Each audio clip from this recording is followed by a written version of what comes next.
Hi everyone, इस video में देखते हैं जेएसएससी एसआई प्रीवियस सवाल। तो झारखंड दरोगा सेट 6 में झारखंड जीके से पूछे गए सवाल जो आप जेएसएससी के लिए एक प्रैक्टिस सेट के रूप में भी इस्तेमाल कर सकते हैं। साथ में आप यह भी जान सकते हैं कि जेएसएससी में किस तरह के सवाल पूछे जाते हैं। तो चलिए शुरू करते हैं झारखंड प्रीवियस ईयर सवाल।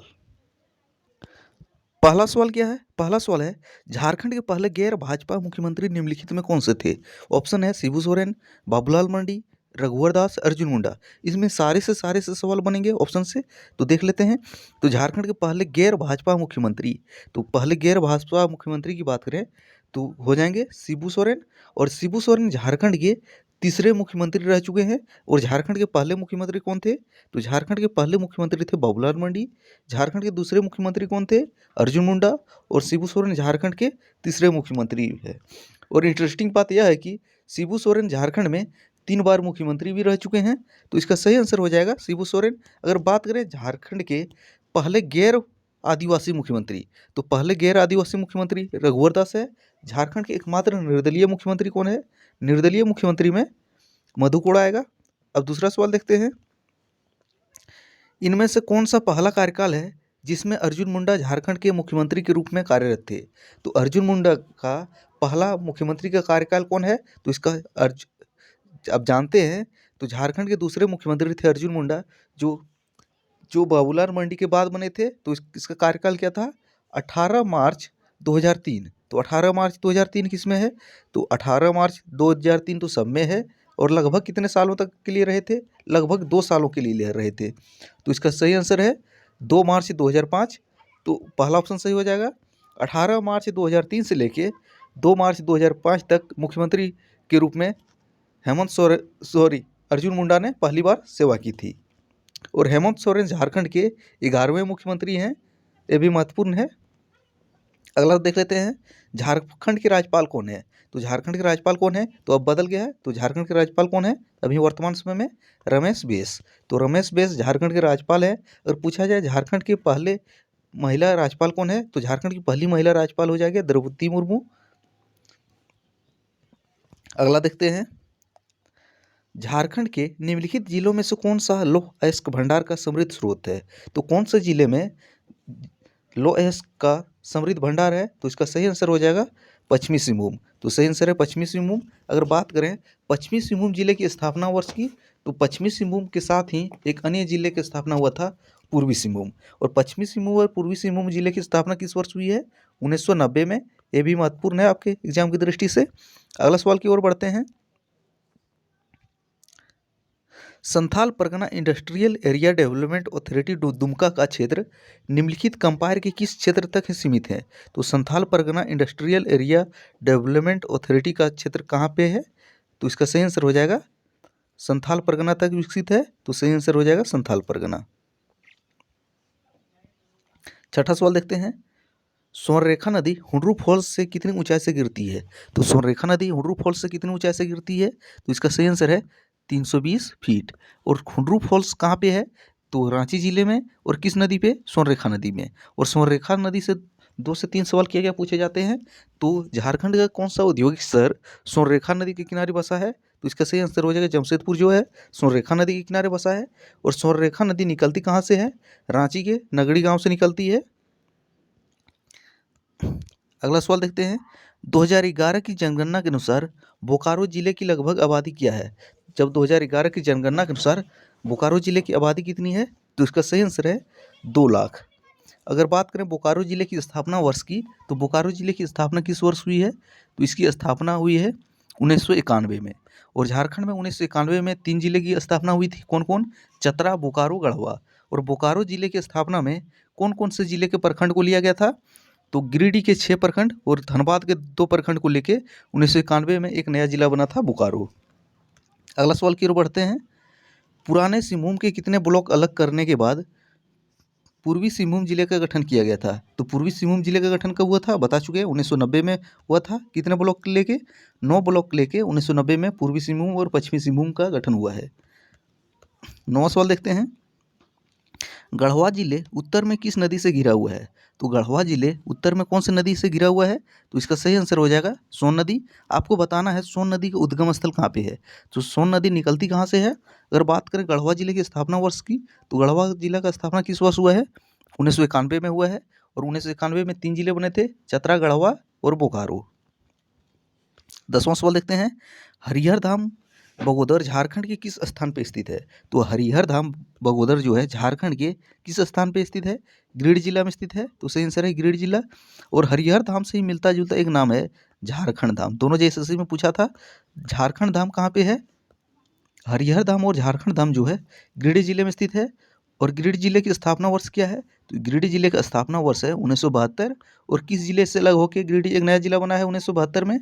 हजारीबाग जिले से अलग हुआ है। और गिरिडीह जिले किस प्रमंडल के अंतर्गत आता है? अगर पूछा जाए तो गिरिडीह जिले उत्तरी छोटा नागपुर प्रमंडल के अंतर्गत आता है। और उत्तरी छोटा नागपुर प्रमंडल का मुख्यालय कहाँ पे है? हजारीबाग में। और गिरिडीह का से एक प्रमुख पर्वत का नाम पूछा जाता है।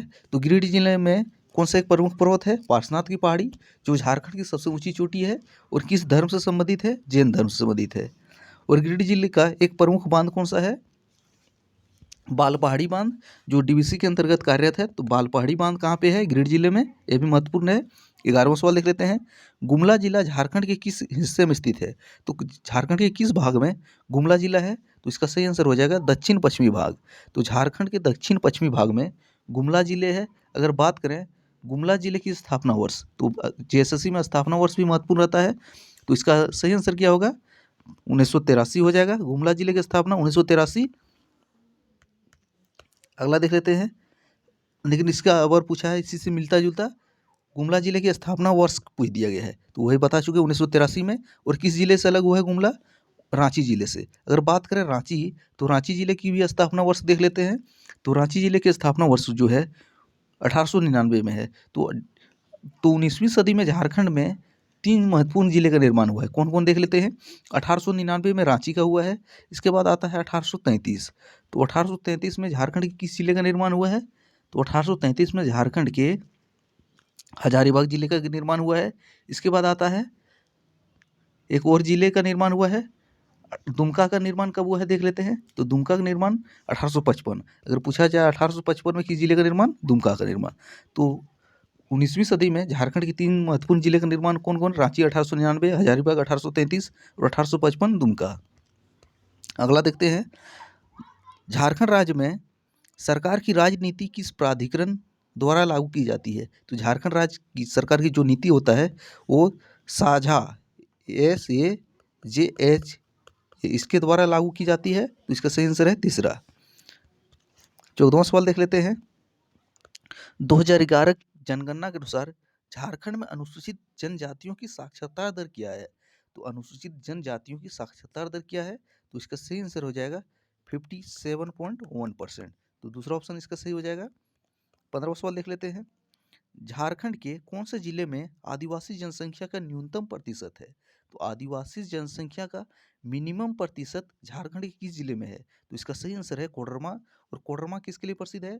कोडरमा जो है अभ्रक के लिए प्रसिद्ध है।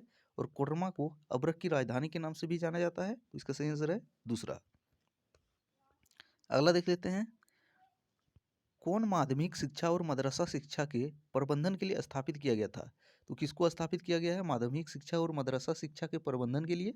झारखंड शैक्षणिक परिषद। तो झारखंड एकेडमिक काउंसिल की स्थापना की गई है। आपको बताना है झारखंड एकेडमिक काउंसिल की स्थापना किस वर्ष की गई थी। महत्वपूर्ण सवाल है जेएसएससी की दृष्टि से। 17वां देखते हैं, सैनिक मंगल पांडे के नेतृत्व में 1857 का विद्रोह कहाँ हुआ था? तो अगर ऑप्शन की बात करें तो नाम में थोड़ा चेंज हुआ है। तो मंगल पांडे नहीं है, जय मंगल पांडे। तो सैनिक जय मंगल पांडे के नेतृत्व में 1857 का विद्रोह झारखंड में कहाँ पे हुआ था? तो इसका सही आंसर हो जाएगा डोरंडा में। तो चौथा ऑप्शन इसका सही हो जाएगा, लेकिन हल्का सुधार करना हो जाएगा जय मंगल पांडे। 18वां सवाल देखते हैं, मुंडावादी खुद को क्या बताते हैं? तो मुंडावादी जो है खुद को होरको कहते हैं। तो मुंडावादी खुद को क्या कहते हैं? होरको, पहला ऑप्शन। अगर पूछा जाए उरांव खुद को क्या कहते हैं? उरांव जो होता है कुरुख, अपने आप को कुरुख कहते हैं। और मुंडा होरको। अगला देखते हैं, बोकारो अपनी लौह अयस्क की आपूर्ति किस खदान से करती है? तो बोकारो जो है अपनी लौह अयस्क की आपूर्ति किस खदान से करती है? केंझोर से करती है, और टाटा स्टील अपने लोहेस की आपूर्ति कहाँ से करती है? नोवा मुंडी की खान से। और बोकारो स्टील प्लांट की स्थापना किस देश के सहयोग से स्थापित हुआ है? सोवियत संघ। 20वां सवाल देखते हैं। झारखंड में इस जनजाति के लड़के और लड़कियों के लिए जंतर के रूप में महत्वपूर्ण कोई दूसरा त्यौहार नहीं है। जनजाति की पहचान की है। जंतर यहाँ मिस टाइपिंग हुआ था, तो जंतरा। तो इसका सही आंसर क्या हो जाएगा? ऑप्शन के अनुसार उरांव होगा, पहला ऑप्शन सही हो जाएगा इसका। अगला है, सरहुल मुंडा जनजाति का उत्सव कहलाता है। तो सरहुल जो होता है मुंडा जनजाति का उत्सव होता है, किस नाम से जाना जाता है? बा परब। तो सही आंसर है बा परब। और खड़िया सरहुल को किस नाम से जानते हैं? तो खड़िया जो है सरहुल को चकोर के नाम से जानते हैं। अगला देख लेते हैं। झारखंड में बिहार जनजातीय लोगों के निवास के रूप में क्या जाना जाता है? तो इसका सही आंसर क्या हो जाएगा? टोंडा। तो झारखंड में बिहार जनजातीय लोगों के निवास के रूप में टोंडा जाना जाता है। तो इसका सही आंसर है दूसरा, टोंडा। 23वां सवाल की ओर बढ़ते हैं। झारखंड में निम्नलिखित शहरों में से किस शहर का नाम दिया गया है? झारखंड में निम्नलिखित शहरों में से किस शहर का नाम दिया गया है? रांची, धनबाद, टाटानगर, डालमिया नगर। तो इसका सही आंसर है टाटानगर। थोड़ा ही कंफ्यूजन वाला सवाल है, लेकिन जेएसएससी ने क्या किया था। अगला है, झारखंड के निम्नलिखित किस शहर में यूरेनियम प्रसंस्करण कारखाना शुरू किया गया है? तो यूरेनियम प्रसंस्करण कारखाना कहाँ पे शुरू किया गया है? घाटशिला में। अगर पूछे झारखंड में यूरेनियम के खदान कहाँ पे है, तो यूरेनियम के खदान जो है जादूगोड़ा में स्थित है। और जादूगोड़ा झारखंड के किस जिले में है? पूर्वी सिंहभूम जिले में है। ये भी महत्वपूर्ण है। 25वां सवाल देखते हैं। लघु स्तरीय अनुसंधान संस्थान की स्थापना कहाँ की गई है? तो लघु स्तरीय अनुसंधान संस्थान की स्थापना कहाँ पे की गई है? रांची, आसनसोल, सिंदरी, भिलाई। तो इसका सही आंसर हो जाएगा सिंदरी। और सिंदरी में उर्वरक का कारखाना भी है। तो उर्वरक का कारखाना कहाँ पे स्थित है? सिंदरी में ही। और लघु स्तरीय अनुसंधान संस्थान की स्थापना भी सिंदरी में की गई है। और सिंदरी झारखंड के किस जिले में है? बोकारो जिले में, सॉरी धनबाद जिले में है। और धनबाद जिले की स्थापना वर्ष क्या है? अगर बात करें धनबाद जिले की स्थापना वर्ष, तो 1956 हो जाएगा। 26वां देखते हैं। उल गुलान निम्नलिखित में से किसके साथ जुड़ा हुआ है? तो उल गुलान जो है कौन से विद्रोह के साथ जुड़ा हुआ है? संथाल विद्रोह, कच्छ, नागा, काल, मुंडा विद्रोह, बिरसा मुंडा। तो उल गुलान जो है बिरसा मुंडा के साथ जुड़ा हुआ है। तो सही आंसर है बिरसा मुंडा। और बिरसा मुंडा का जन्म कब हुआ था? 1875 में। 15 नवंबर 1875 को इसको जन्म है। और इस 15 नवंबर को ही झारखंड का स्थापना दिवस मनाया जाता है। तो आपको पूछा जा सकता है, झारखंड का स्थापना दिवस झारखंड के किस स्वतंत्रता सेनानी के जन्मदिन पर मनाया जाता है? बिरसा मुंडा। ये सवाल पूछा भी गया है कई एग्जाम में। और बिरसा मुंडा की मृत्यु किस बीमारी से हुई थी? हैजा बीमारी से। और संथाल विद्रोह कब हुआ था? 1855 में। ये भी महत्वपूर्ण है, एक कई एग्जाम में पूछा जा चुका है। 27वां देखते हैं। रांची जिला किस साल ताना भगत पुनर्वास अध्यादेश पारित किया गया था? तो ताना भगत पुनर्वास अध्यादेश किस वर्ष पारित हुआ था? 1948 में, स्वतंत्रता के तुरंत एक साल बाद। अगर बात करें टाना भगत आंदोलन की, तो टाना भगत आंदोलन किस वर्ष हुआ था? 1914 में हुआ था। किसके नेतृत्व में? जतरा उरांव तो जतरा भगत के नेतृत्व में। 28वां देख लेते हैं। झारखंड के रांची जिले में कौन सी जनजाति सबसे अधिक संख्या में पाई जाती है? तो रांची जिले में मिलने वाली सबसे अधिक संख्या वाली जनजाति कौन सी है? मुंडा। तो सही आंसर है मुंडा। आपको बताना है झारखंड की दूसरी बड़ी जनजाति कौन है? तो झारखंड की पहली बड़ी जनजाति कौन सा है? संथाल जो है झारखंड की पहली बड़ी जनजाति है। दूसरी का नाम आपको कमेंट करके बताना है। तो दूसरा देख लेते हैं। झारखंड के किस हिस्से में सर्दियों में न्यूनतम तापमान दर्ज किया जाता है? तो झारखंड के कौन से हिस्से में सर्दियों में न्यूनतम तापमान दर्ज किया जाता है? तो इसका सही आंसर हो जाएगा आपका नेतरहाट का पठार। और नेतरहाट का पठार झारखंड के किस जिले में मुख्य रूप से है? तो लातेहार जिले में है। और झारखंड का सर्वाधिक ठंडा वाला स्थान कौन सा है? नेतरहाट। झारखंड का सर्वाधिक वर्षा वाला स्थान भी नेतरहाट है। इस सेट का आखिरी सवाल क्या पूछा था? इनमें से कौन सी मगध की राजधानी थी? तो मगध की राजधानी कौन सी थी? कपिलवस्तु, पाटलिपुत्र, गंधारा, राजगिरी। तो इसका सही आंसर है पाटलिपुत्र। ये थे सेट 6 में झारखंड जीके से पूछे गए महत्वपूर्ण सवाल, जो एक प्रैक्टिस सेट के रूप में भी आप उपयोग कर सकते हैं। तो मिलते हैं अगले वीडियो में, तब तक पुराने वीडियो देखते रहें।